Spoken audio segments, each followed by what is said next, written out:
This week we're talking about restaurants and restaurant management. So I thought I'd take you to a restaurant that I helped start. And I was on the ground floor with this particular one, and let's go take a look.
This company has gone through quite a bit of changes since I was here. When I started, there was one of these stores in operation, and it was on the first floor here. We're right now on the third floor of the Mall of America. But our corporate office was in one room. And the gentleman who had the idea for this particular restaurant concept, his name is Steven Schussler. He pitched all of us on this idea. And we said, okay, what the heck? We thought it was a good idea. A little more complicated than that, but there's actually a book written by Steven Schussler on this very concept, the growth of it, how he pitched those of us that could manage it or were in a position to be involved with this. And it's I don't know how widely read it is, but it does document everything that happened. And when I started, there was this one on the first floor, and we were building our second one in Chicago. Now, my job was the head of marketing for this. We went public with the second store, and we built 32 of these, and we wound up selling the company to a gentleman by the name of Tillman Fertitta. Tillman owns Landry's. It's based out of Houston. He just wrote a book, I say just, a couple of years ago called Shut Up and Listen. Again, his name is Tillman Fertitta of Landry's. He also owns the Golden Nuggets, I believe. He owns the Golden Nugget Casino, and he owns the Houston Rockets. So, phenomenal person to watch if you're in this industry. But let me take you inside here and show you what's going on.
Let me tell you a quick story. As the head of marketing, I handled all things PR when it came to Rainforest Cafe. And it was originally located right here where you have a Minnesota Vikings locker room. It's kind of their merchandise sales and ticket sales place here at the Mall of America. Well, each store had its own curator and its own basically zoo to handle all the fish and the parrots. We had live parrots, some very exotic ones that, let me tell you, these guys were taken care of. The parrots were taken care of. They would be rotated in and out of being on stage, if you will, in front. And they would go back. They would have showers every day. They had their own veterinarian visits about once a week. They would have to be there. And on staff, we had curators, like I said, for each one of our stores. Well, PETA, the People for the Ethical Treatment of Animals, caught wind of this, and they thought we were mistreating them, forcing these animals, these parrots, to stay here. Well, they came out to this store right here where I'm standing and had a very loud demonstration right in front of the parrots. Well, I came out just in time to find them here, scaring the you-know-what out of our parrots, who then took flight and went down the mall here, and I'll show you where they wound up.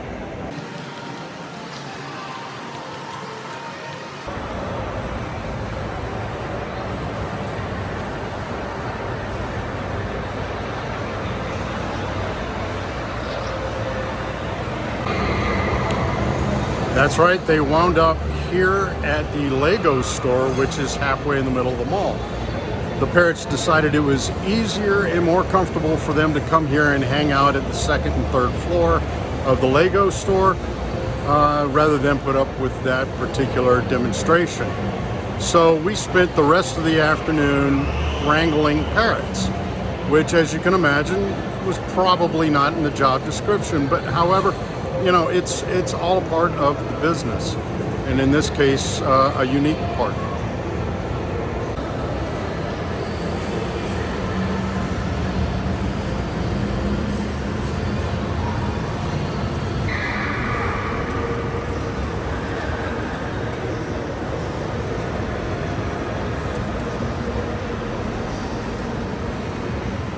Now, I would not be doing my job if I was not going to tell you a little bit more about the Mall of America. Over 40 million people come here a year. It is filled with over 500 stores, approximately 6.7 million square feet, and it covers just under 100 acres. This place is huge, and as you might be able to hear in the background, there's actually a theme park. Let me show you.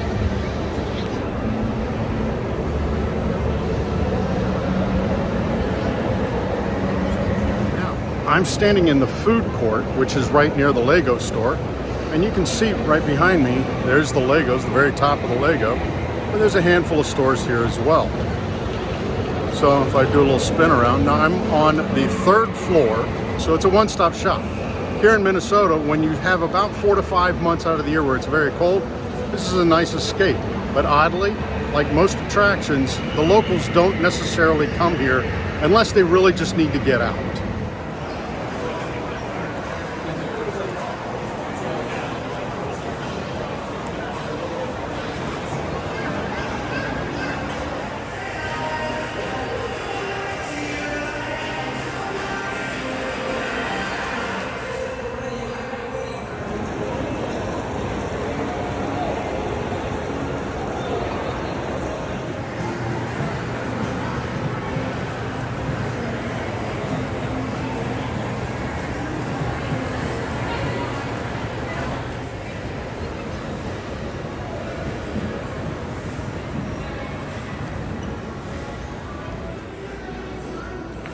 I absolutely love coming to places and being able to video, and thanks to technology, I can share these experiences with you. Not only because it is a part of hospitality, but because there are so many places out there that I want you guys to experience. You're at a time of your life when, you know, the world is open. I know that sounds cliche, but it's true. So here's another interesting little piece about the Mall of America. There's 2 hotels associated with it. This one happens to be a Radisson Blu, and I'm standing in the upstairs lobby, and behind me is the bar and lounge. Let me stick my camera in here real quick.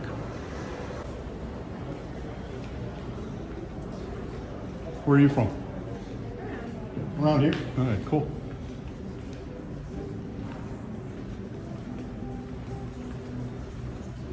Bar's not open, but they allowed me to walk in. Not bad. There's the mall down there.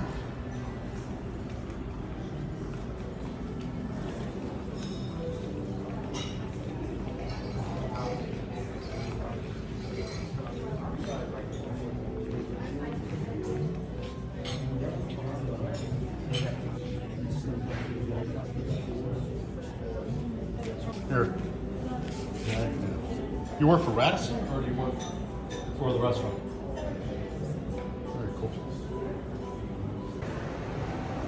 Quite a bit of the perception people receive after experiencing a hospitality venue is through the design of the place. Now that's clear in Rainforest Cafe. We spent a lot of attention on accentuating and touching all five senses.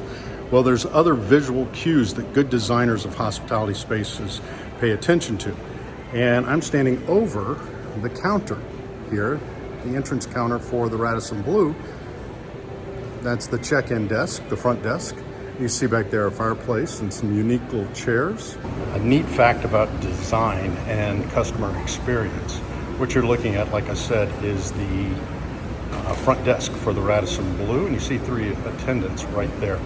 You also see that these counters are on islands as opposed to one big long one. The reason for that is, and a lot of hospitality companies have come around to do this, is that the attendant there, the associate, can walk around in front and greet the guest directly, face to face, without any physical barriers in between them, making it a much better experience. All right, I wanted to share this with you too about Rainforest Cafe particularly. We measured absolutely everything, and the more you get into restaurant management or hospitality in general, you will find that this business is managed properly through a lot of measurements. Now, we did all of the normal things, labor costs, food costs, what have you. And as a public company, we were required to do quite a bit more. But one of the things that we started measuring was revenue per chair, because we were blowing them out of the water. And every chair in every one of our stores was worth roughly $60,000 a year. Now, this was 10 years ago when this was taking place. We couldn't build enough chairs, or we couldn't build enough stores and put enough chairs in them. I'm here in the Rotunda, by the way. Pretty cool. Mall of America has concerts here. But one of the other measures that's common in restaurants is turns, which means basically how many times does the restaurant turn over, or how many times do you reuse a particular table, a particular chair. Average 2 to 3 on most restaurants. Post-COVID, I'm really not sure what the data is, but at the time, we would have an entire restaurant turnover average across all 32 stores of 8. Meaning we would have a full serving, full sit down of 8 times every single day. 4 lunch, 4 dinner. It mixed a little bit differently. Sometimes you'd have 3 at lunch, 5 at dinner, but you get the idea. And we averaged, at this particular store, we averaged about 2 to 2.5 hours wait, which to me as a marketing guy was a fantastic problem to manage. However, you can also think of this as, wow, what do I do with the people that are waiting for 2.5 hours? Now at Disney, downtown Disney, and at the Animal Kingdom, there's plenty of things to keep them busy. Here, arguably so. We used beepers, of course, so you come back. But what I did, and we did at Rainforest, is we made a loyalty club. And we charged for it. But for that, you got to go to the front of the line. You also got free apps. You also got all kinds of benefits. Landry's has now adopted that, so if you go to a Landry's store across the country and you sign up for that club, you get certain benefits. This was at the early days of loyalty programs. So that was how we combated that particular challenge. And it was a marketing challenge within the restaurant world. So I wanted to pass that along. Another neat thing about Mall of America is they're one of the only, as far as I know, malls that has, of course it's backwards, you have an aquarium. It's kind of fun. Go down here and pay your fee and you can see all kinds of things. Like I said, the hospitality business is filled with a lot of measurements, and I teach a class in hospitality finance which encompasses all types of measurements and not just financial measurements, but operational measurements. Another class I teach is casino management, because I spent about 23 years in the casino business. Behind me is a store here at the Mall of America and it's a store occupied by a local casino called Mystic Lake, one of the most profitable casinos in North America. It's located right outside the Twin Cities. When I started with a competitor to Mystic Lake called Grand Casino. Mystic Lake had not been formed at the time. And Grand Casino talked the folks at the Mall of America into opening a store here, and we used this for what we call player development and some other marketing activities. But since then, Grand Casino let that lease lapse, and Mystic Lake has taken it over. Well, that's it. Hope you enjoyed the little tour of Mall of America, and you got a little taste of Rainforest Cafe and some of the food offerings here. So have a great week, guys.